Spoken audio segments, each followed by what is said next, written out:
The light blinks. Field is set. Race 7. They're off. JD won the start from Changu and Kalora, So Likeable and Missile Storm, Belle Journey. In behind them, Stylax, AXEMAN'S, Jazz improving as Allegro Sonata drops right towards the tail. So does Wayne the Pain back there with Rommel's Goddess. At the 1100 now as they work down the riverside, JD booting through on the inside, leading the way by a half a length on So Likeable, who's pulled its way up there. Third, Changu. Over on the inside, Kalora getting a sweet trip here in the middle part of proceedings. A length Missile Storm handy, and then a further 2, Stylax being shaded by Belle Journey. Back there in the clear, AXEMAN'S, Jazz in the last trio, Allegro Sonata, also Wayne the Pain, and the tail end of Rommel's Goddess. 600 left to go towards the turn. JD only 3/4 to a half a length, So Likeable being ridden along, and they've kicked away 2.5. Kalora, Changu, Missile Storm comes to the outside, being put into the contest, and followed by Belle Journey and Stylax under pressure. In the straight, they turned at the 300. JD still the leader, snuck about a length and a half on the outside. Missile Storm closing. Kalora looking for a run near the inside, but under pressure. Missile Storm reaches the lead from JD. AXEMAN'S, Jazz is getting into the clear and finishing powerfully. Missile Storm, AXEMAN'S, Jazz cutting the margin down. AXEMAN'S, Jazz got there in the last stride from Missile Storm. Further back behind them, Belle Journey, Rommel's Goddess ran on, and then JD, then Kalora with every chance. Allegro Sonata, Changu, So Likeable, Wayne the Pain, and Stylax amongst the last to greet the judge. It's AXEMAN'S, Jazz first up. Returns a winner for Grant Delana Williams and handled by Clint Johnston Porter. So the hyphenator, he has bookended the card today, winning the first on Yorga Pride, and delivers AXEMAN'S, Jazz to a first up victory here in the last event of the day.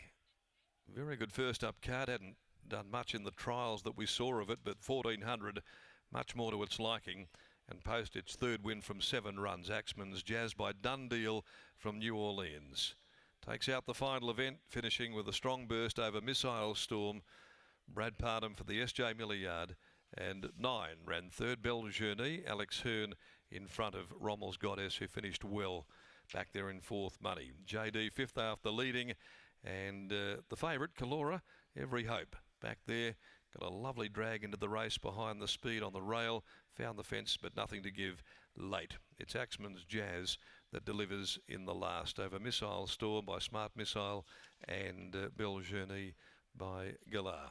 35.62 sectional, 123.20 they've run, and the winning margin a short neck. It was 3 lengths back there to third.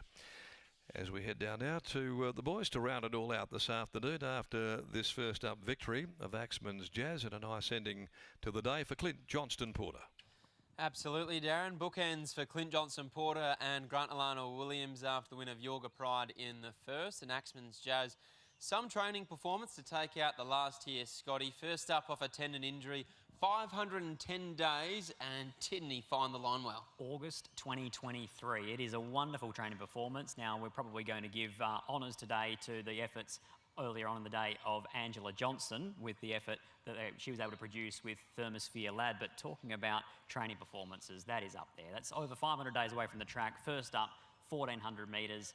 Now, the breeding story, this is obviously the half-brother, the older half-brother to Storyville, Crescent City as well. Everything that's been thrown by the mare has had plenty of ability. They've had to be awfully patient, and perseverance has been on show with this horse. It's a great result, a wonderful return to racing. Certainly is, but as you preface, Scotty, the story of the day has to go to Ange Johnston. 65 winners in the saddle as a jockey, and now dual licence, first winner as a trainer, and at Ascot on a midweek program, if you don't mind. And had to make the really tough decision to take herself off the horse. She rode him at the trials, rode him first up, rode him second up, but she was able to put aside what I'm sure is a tough decision, a bit of ego to take yourself off, and all of a sudden she's elected to put Jared Noski on to ride the horse. They get the job done. She and Cooper are in for a nice celebration. A really enjoyable 7-race program here at Ascot, run under twilight conditions, but we'll be back at Pinjarra Park tomorrow. And Scotty, we go on air at 8:55. I must admit, I've never been concerned about getting caught in traffic going to the races, but tomorrow will be a first. Exactly right. I'm going to have to get on the freeway about Power Street, so that could take a little bit of time in itself, Lockie, but I'll see you down there if and when I eventually make it. Exactly right. That's all we have time for here at Ascot, and Scotty and I will be back tomorrow morning for all the action at Pinjarra. We'll see you then.